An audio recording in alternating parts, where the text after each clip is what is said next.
you stopped reaching out, would this friendship still exist? Most people never ask themselves that. They just keep trying. They keep checking in, remembering birthdays, sending messages into silence. Not because the connection is mutual, but because letting go feels worse than being ignored. And slowly, without realizing it, they accept a role they never agreed to. Being the one who cares more.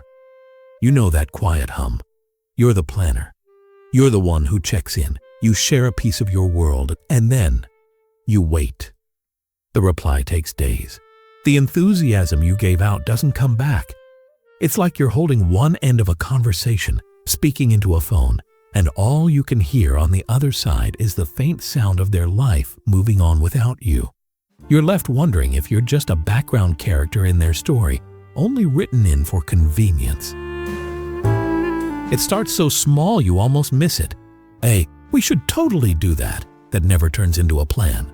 A how are you that you answered, but they never followed up on yours. You explain it away. They're swamped. Life is crazy. But slowly, that quiet space between your effort and their response starts to fill with a single question. Do I even matter here?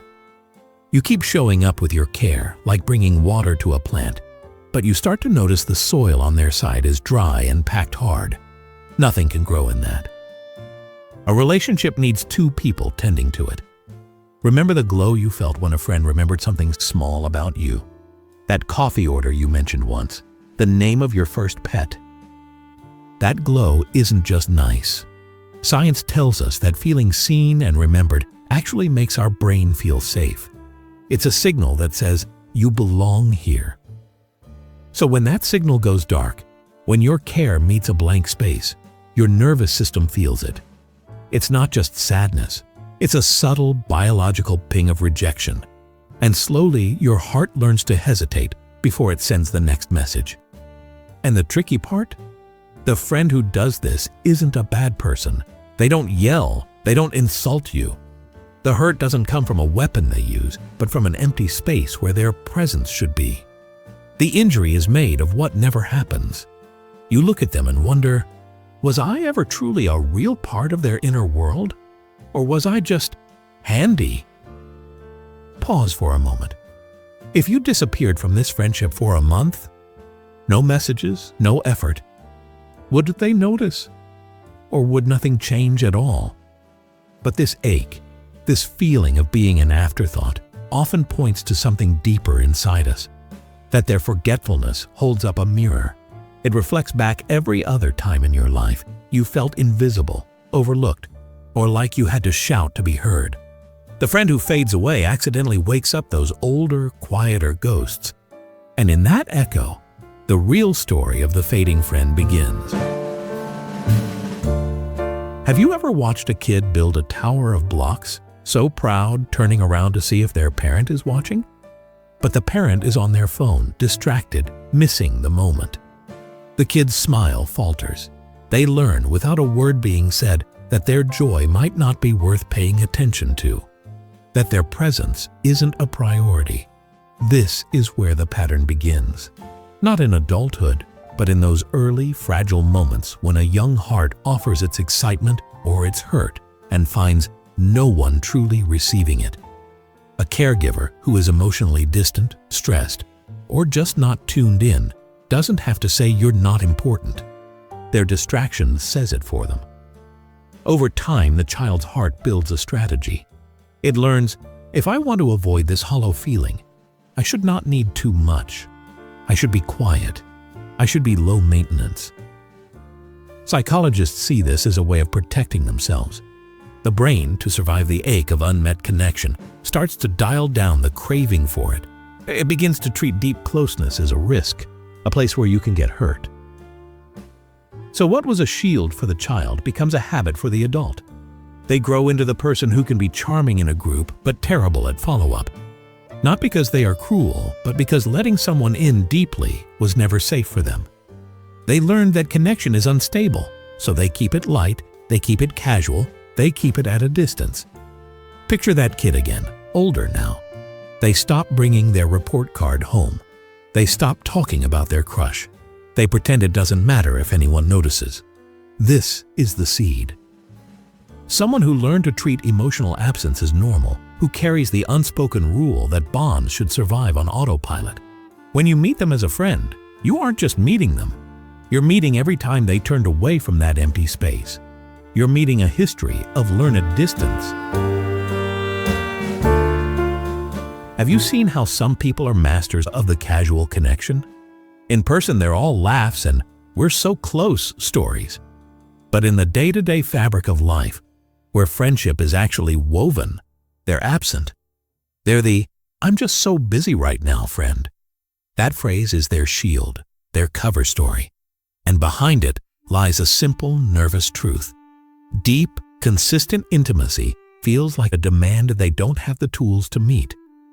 The fading friend often doesn't see the impact of their silence. To them, it's just life. They built a life around being self-sufficient because relying on others once led to disappointment. So now their avoidance wears the mask of a full schedule. They let the text sit, not because they hate you, but because answering it feels like stepping onto emotional ground that, to their nervous system, feels unsteady. Think about this. You have a deep, vulnerable talk. They listen, they seem present. But the next week, it's like it never happened. No, how did that thing go? No, I was thinking about what you said. It feels like you shared a secret with a ghost. You start to doubt the connection itself. Was it real, or was it just you, hoping? The research is clear.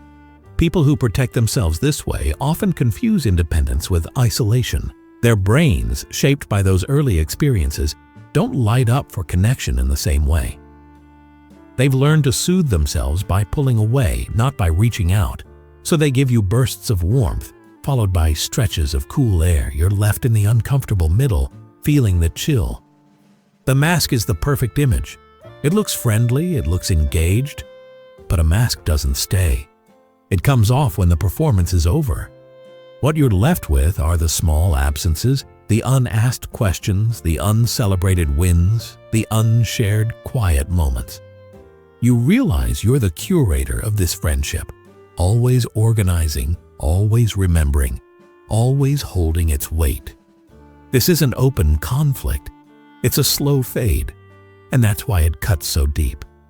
This is how a childhood lesson becomes an adult pattern. The neglected garden is now hidden behind a well-manicured lawn of busy.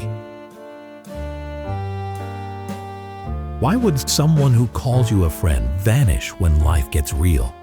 Why is their presence so inconsistent? The answer usually isn't that they don't like you. It's that their internal blueprint for connection was drawn a long time ago, and it's missing some key rooms. Psychology gives us the concept of attachment styles, the ways we learn to connect or not as kids. Someone with an avoidant style often had to become their own anchor. Reaching out felt risky, needing someone felt weak. So their adult blueprint marks intimacy as proceed with caution. The cruel twist? The more they might want closeness, the louder their internal alarms go off. Brain science shows us these are real pathways, not just choices. Early, repeated experiences of emotional distance can shape how the brain handles trust. The systems that should light up with the joy of connection instead get flagged for potential danger. The body's old strategy, withdraw to be safe, kicks in automatically. Even our natural empathy gets tangled. We have these mirror neurons that help us feel what others feel. But when someone is living in that self-protective mode, that mirror can get cloudy. You share joy and it doesn't quite reflect back. You share pain and it meets a wall. It's not that they're heartless, it's that their internal software is running a different, older program. This creates a confusing gap. The fading friend might genuinely think, I love my friends. But when friendship requires showing up, being vulnerable, making steady effort, the old program overrides the thought. The gap between their belief and their action isn't always hypocrisy. It's a system glitch from an old version of their world. So when you encounter this, you're not facing a villain. You're facing someone whose guidebook for love has whole chapters missing. Their internal wiring whispers caution every time real closeness knocks. Understanding this changes the story. It's less about you being unlovable and more about them being stuck in a lonely pattern. But even with that understanding, the empty space they leave still hurts, and in that hurt, a more personal truth starts to surface. What leaves a deeper mark? A friend who hurts you with words, or a friend who simply isn't there when you're falling apart? You might think cruelty has to be loud, but sometimes the most lasting pain is delivered in silence. It's not the earthquake that changes the landscape.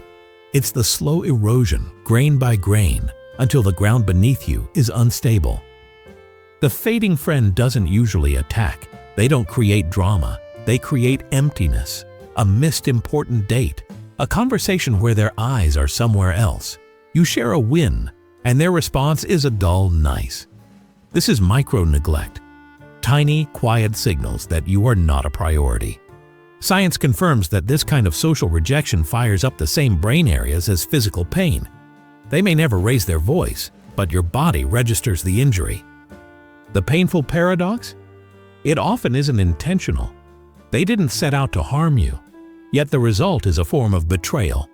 They convince themselves that silence is neutral, but to you, it's a weight. It's proof that your importance is negotiable. Trust doesn't always shatter. Sometimes it dissolves, particle by particle, until one day you realize there's nothing solid left to stand on. This is why this quiet neglect can be so disorienting. At least with a fight, you have a story. With this, you just have a confusing void.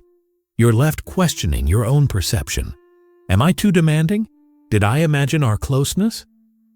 It's an erasure that makes you doubt your own reality. The shadow isn't just in what you missed, but in the doubts it plants inside you. Doubts that echo, was I ever really here? And yet, we're often told to make excuses for this. We call it giving space, or they're just independent. The quiet cruelty gets dressed up as a normal, even mature way to be. But when you look past that disguise, you see how much our everyday world allows this kind of wound. Have you heard the saying that the best friendships are easy and don't need work? That you cannot talk for a year and pick right back up? It sounds beautifully simple, but underneath that idea is a hidden trap. What we often call a low-maintenance friend can sometimes just be a neglected friendship wearing a medal. Our culture loves to celebrate being busy and self-sufficient. Needing others can be seen as a weakness. So the idea of a friendship that asks for nothing feels perfect. You're told not to be needy. But let's be real. What is a relationship if not an exchange of care? A plant you never water isn't independent. It's dead. Think of how people say, "We never talk, but we're still close." Sometimes that's true history, but sometimes it's an excuse. It lets absence pretend to be depth. It trains you to accept the bare minimum and call it loyalty. This conditioning isn't an accident. We're taught that the strongest people need no one, so the strongest friendships must need nothing. But the science of connection tells a different story. Bonds are built and strengthened through small, consistent acts of attention. A "saw this and thought of you" text, a remembered detail. Like a muscle, a relationship weakens when it isn't used. Yet our culture whispers that to expect these small acts is to be too much. So we silence our own needs, smiling as if the absence doesn't leave a chill. The fading friend thrives in this myth. Their distance gets labeled as having a lot on their plate. You're told to be understanding, while the connection itself starves. In this way, the neglect isn't just personal, it's cultural. It's a script we've all been given. But in your heart, you know the truth. Bonds that aren't nurtured don't get stronger. They get hollow. The culture may call it strength, but you can feel the emptiness. And that emptiness, over time, starts to change how you see yourself. And here's the part no one tells you. Staying in a one-sided friendship doesn't make you loyal. It trains you to abandon yourself. What happens to you when you are consistently an afterthought to the people you consider closest?